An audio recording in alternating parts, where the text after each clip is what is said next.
पूरे देश में कोरोना के खिलाफ लड़ाई तेज हुई तो सरकारों ने लॉकडाउन का सहारा लेना शुरू किया। कोशिश यही थी कि किसी तरह कोरोना संक्रमण की चेन तोड़कर इसकी बेकाबू रफ्तार पर लगाम लगाई जा सके। लॉकडाउन वाले इस उपाय ने अपना असर भी दिखाया और कई राज्यों में कोरोना के नए केस आने कम हुए। इसी वजह से दिल्ली में कोरोना के घटते मामलों के बीच केजरीवाल सरकार ने लॉकडाउन 1 हफ्ते और बढ़ाने का फैसला किया है, जो पिछले बार से ज्यादा सख्त होगा। आप सब लोगों के फीडबैक के आधार पे, आप सब लोगों की इसके आधार पे मजबूरीवश अभी 1 हफ्ते का लॉकडाउन और बढ़ाया जा रहा है।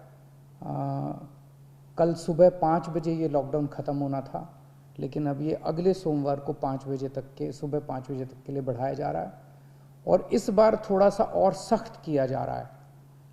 कल से दिल्ली के अंदर मेट्रो भी चलना बंद हो जाएंगी।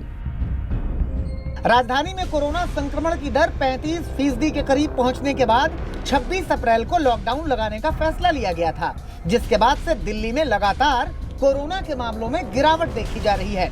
बीते 1 हफ्ते की बात करें तो 3 मई को दिल्ली में कोरोना के 18,043 केस आए, 4 मई को 19,953, 5 मई को 20,960, 6 मई को 19,133, 7 मई को 19,832, 8 मई को 17,364, जबकि 9 मई को नए कोरोना केस घटकर 13,336 हो गए, जो 12 अप्रैल के बाद एक दिन में दिल्ली में सबसे कम केस हैं। वहीं राजधानी में कोरोना संक्रमण की दर घटकर 22% से भी नीचे आ गई है।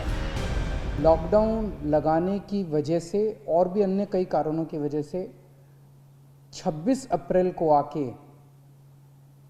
35% पॉजिटिविटी रेट बढ़ गया था। 35% बहुत ज़्यादा होता है, मतलब 100 लोगों का अगर हम टेस्ट करते थे तो 35 लोग उसमें पॉजिटिव निकलते थे। 26 अप्रैल के बाद से चूँकि लॉकडाउन लगाया था, एक तरह से थोड़ी सी चेन टूटनी चालू हुई थी इसकी कोरोना की। 26 अप्रैल के बाद से धीरे धीरे केसेस कम होने चालू हुए।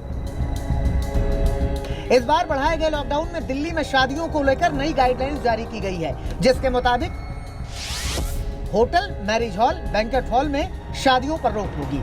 घर पर 20 लोगों की मौजूदगी में ही शादी को मंजूरी दी गई है। इसके साथ टेंट और डीजे वालों को एडवांस वापस करना होगा। केजरीवाल सरकार की कोशिश है कि दिल्ली में कुछ और दिनों का लॉकडाउन लगाकर कोरोना पर काफी हद तक काबू पाया जाए। उधर बीजेपी कह रही है कि पहले से कोई तैयारी नहीं होने की वजह से केजरीवाल को लॉकडाउन जैसा कदम बढ़ाना पड़ रहा है। उन्होंने कोई भी व्यवस्था तैयार नहीं की और आज जब बड़े बड़े राज्य हैं, महाराष्ट्र, तमिलनाडु, तेलंगाना आदि बहुत सारे ऐसे राज्य हैं जहां पर ऑक्सीजन पहुंचाना है और सबके बीच में बंटवारा करना है ऑक्सीजन का।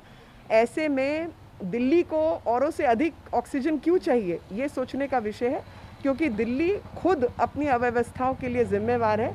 दिल्ली में सब केंद्रीय सरकार के लोग रहते हैं, सुप्रीम कोर्ट यहाँ पर है, तो उसका मतलब ये होगा कि सब काम राज्य सरकार छोड़कर केंद्र सरकार के सिर पे मंडराएगी और काम अपना पूरा नहीं करेगी। हालांकि आंकड़ों के लिहाज से देखें तो कोरोना के खिलाफ जंग में दिल्ली में लॉकडाउन काफी असरदार साबित हुआ है। उम्मीद है कि आगे भी इससे कोरोना संक्रमण को रोकने में मदद मिलेगी और लोगों पर मंडरा रहा महामारी का संकट कम होगा।